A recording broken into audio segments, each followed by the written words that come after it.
Salut à toi, moi c'est Kimar. Dans cette vidéo, je vais vous parler de ce que j'ai fait après la ZAD de Sivins.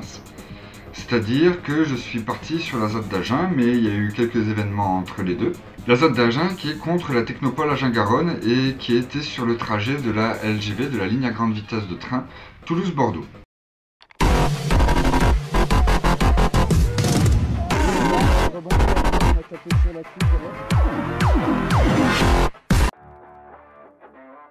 Tout d'abord, à la fin de Sivins, je suis parti en vacances de lutte chez ma maman pendant 3 semaines. Ça m'a fait du bien, il m'a permis de redescendre un peu de la pression qu'était la vie sur la ZAD de Sivins.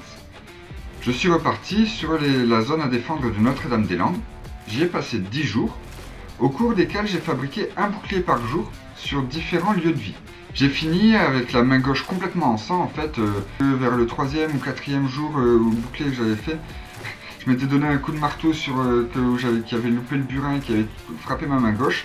Alors c'était pas une grosse blessure hein, mais ça avait un petit peu égratigné la peau. Donc ça avait fait une goutte. Et 2-3 jours plus tard, hop, je me retape sur la main.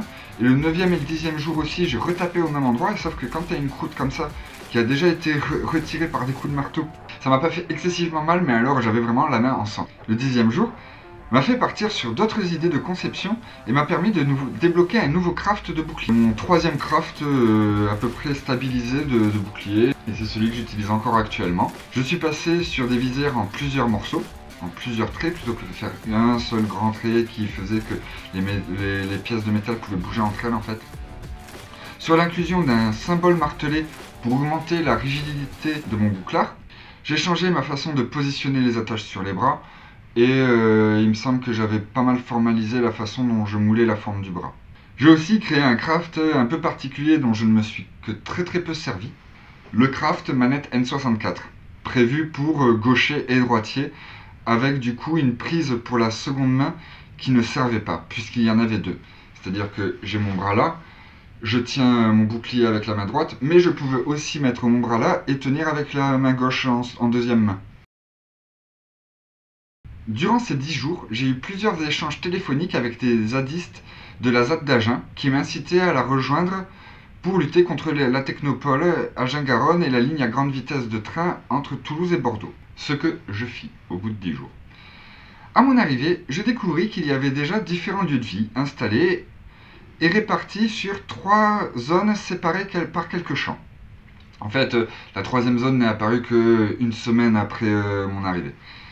Il y avait déjà 2 grosses zones, ça faisait peut-être 1 mois que la zone était occupée, donc il commençait à y avoir des constructions. La zone centrale, prêtée par l'agriculteur qui nous avait appelé à l'aide, contenait un bâtiment commun en briques, un barnum qui servait de free shop, où je dormis les 2-3 premières nuits, ainsi qu'au moins 4 cabanes ou lieux de vie en cours de construction mais déjà habitables et habités.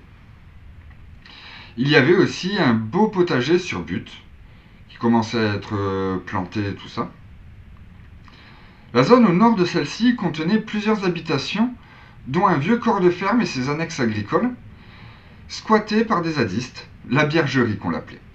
Seulement une semaine après mon arrivée sur la ZAD, un groupe de 4 maisons situées entre ces 2 zones-ci furent vidées de leurs propriétaires pour le bien du chantier. Pas expulsé manu militari, mais en fait ça faisait partie des procédures d'expulsion. Du coup les gens avaient vendu leur maison et voilà. Il s'avère qu'en réalité la 4e maison, elle, n'a été vidée que 2-3 mois plus tard. On avait été mis au courant par les gens à qui la gendarmerie avait demandé de ne pas nous communiquer l'information de quand ils allaient partir, donc on avait pu prévoir le coup et venir squatter la maison le matin même où eux partaient, et on est arrivé en même temps que la gendarmerie en fait, on était même là avant. On a dû se disperser, en fait la gendarmerie se débrouillait pour récupérer toutes les menuiseries, tous les volets, toutes les fenêtres et tout ça, et les embarquer pour que nous, ce soit un courant d'air la maison. On est arrivé à tout conserver parce qu'en fait ils n'avaient pas déployé la gendarmerie mobile, il y avait juste 2 voitures de gendarmes. Il y avait même eu un moment où il y a un groupe de gendarmes qui nous empêche plus ou moins d'accéder à la menuiserie qui avait déjà été retirée. Et puis nous on restait autour, on était actifs, et puis les gendarmes, tu voyais qu'ils en avaient marre d'avoir à nous empêcher de faire ça pendant toute l'opération. Et au bout d'un moment, le chef, il reçoit un coup de téléphone, il le prend, il se tourne, et là t'as tout le groupe qui se tourne aussi. Et On n'a pas loupé l'occasion. Hein. Nous, on est allé chercher les menuiseries devant leur gueule. Il y en avait qui nous regardaient du coin de l'œil. Et hop, hop, hop, hop, hop, hop. Tout ça, c'était passé. Mais oh non, mais en fait, ils étaient pas assez nombreux. Ils devaient être 5-6. Et on était 20-30. Squattâmes donc les trois autres maisons, dans l'une desquelles je m'installais.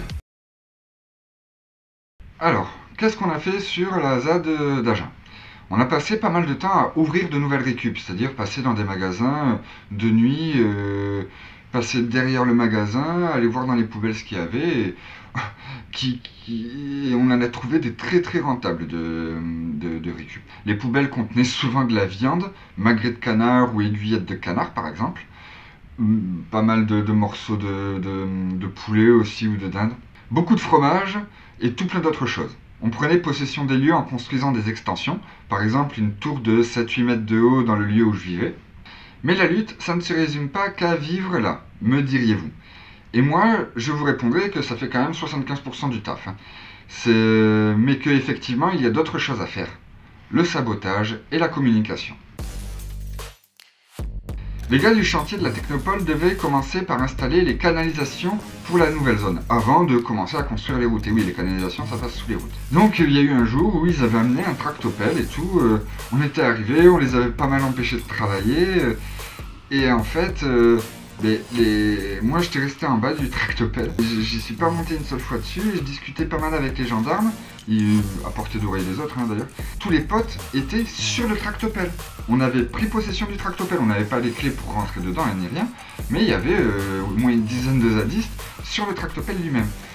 Les gendarmes sont partis, c'était comme ça la situation. Mais dès l'instant où ils sont partis, les gendarmes, on a fait toutes les dégradations qu'on pouvait sur le tractopelle en fait, c'est normal. Genre casser les vitres, mettre de la boue dans tous les tuyaux qu'on pouvait, sans toucher aux pneumatiques, c'est important parce que les pneumatiques c'est dangereux d'y toucher, ça peut faire des mouvements de pelle soudains, donc tout ce qui était tuyau en caoutchouc, on n'y touchait pas. De même, il y avait eu une fois où ils devaient détruire des maisons. Et en fait, on s'est aperçu qu'il s'était intervenu pour venir détruire les maisons un tout petit peu trop tard. Il y avait déjà un pote qui était arrivé, c'était lui qui était arrivé le tout premier et qui avait stoppé la destruction de la maison. Mais on avait passé quelques heures à empêcher les gendarmes, visage découvert d'ailleurs, je l'ai fait. Je me souviens encore être au premier étage d'une maison sur laquelle j'avais grimpé à travers, par les décombres en fait, parce qu'il n'y avait eu que la première moitié de la maison qui avait été grattée par le tractopelle, à empêcher les machines de chantier d'intervenir. Mais comme ils n'avaient pas encore la gendarmerie mobile avec eux, que c'était que des gendarmes locaux, et c'était que de la discussion, et on est bien arrivé à les empêcher de travailler. Bon, ils étaient revenus quelques jours plus tard, et ils étaient quand même arrivés à la détruire finalement, mais bon.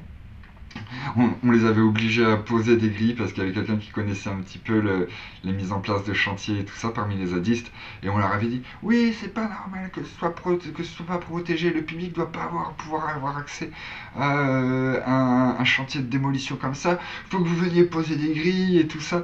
C'est très rigolo de les prendre à ce genre de petits jeux. De même, ils avaient laissé pendant un moment des grosses canalisations en béton de plus d'1 mètre de large. Là, c'est celles qui permettent de faire passer toutes les autres. Et ils avaient laissé les énormes parois de métal là, qui font plusieurs mètres de long sur 1 ou 2 mètres de haut.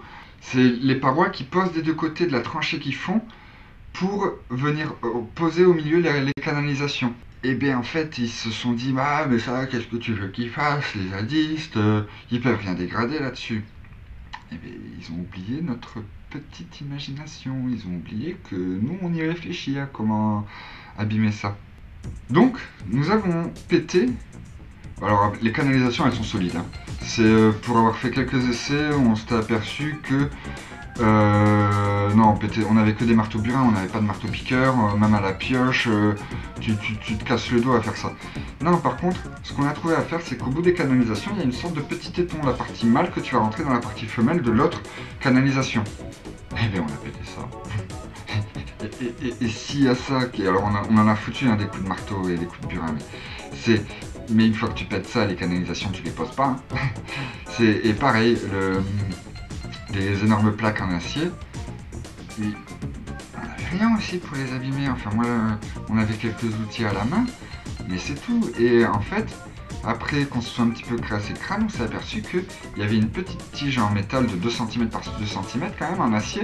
Et c'est par là où les machines viennent s'accrocher pour soulever la plaque, qui, je sais pas si elle pèse réellement des tonnes, mais ça m'étonnerait pas qu'elle s'approche d'une tonne, hein, la plaque. D'une tonne de poids, donc indéplaçable comme ça. Du coup, au cours d'une opération de nuit, des copains sont venus scier à la scie à métaux la plaque. Et j'ai entendu dire qu'en fait, les gendarmes étaient intervenus à 3 reprises, étaient passés de nuit, avaient passé le coup de lampe torche, n'avaient rien vu, et étaient repartis parce qu'il s'avère qu'il y avait une maison qui donnait des informations aux gendarmes. Et donc ils ont dû prévenir la gendarmerie à 3 reprises, au bout de 10 minutes de... Mais les copains ont vu arriver des phares de loin, hein. De toute façon de nuit en campagne. Tu vois les phares, tu les entends arriver depuis loin. Toi quand t'es à pied, t'as le temps de faire une bonne grosse distance avant que les gens dans les voitures aient le moindre visu sur toi en fait. C'est être à pied de nuit, y a rien qui m'inquiète en fait en campagne. Tu entends arriver les voitures de super loin, tu vois les phares commencer à dépasser sur la dernière montée qu'ils doivent faire pour arriver. Non, il n'y a aucun risque avec une opération comme ça. Une autre fois, nous avons prélevé quelques outils à l'arrière d'un camion citerne de Veolia ou de Veolis, je ne sais plus exactement quelle était l'entreprise qui était chargée des travaux.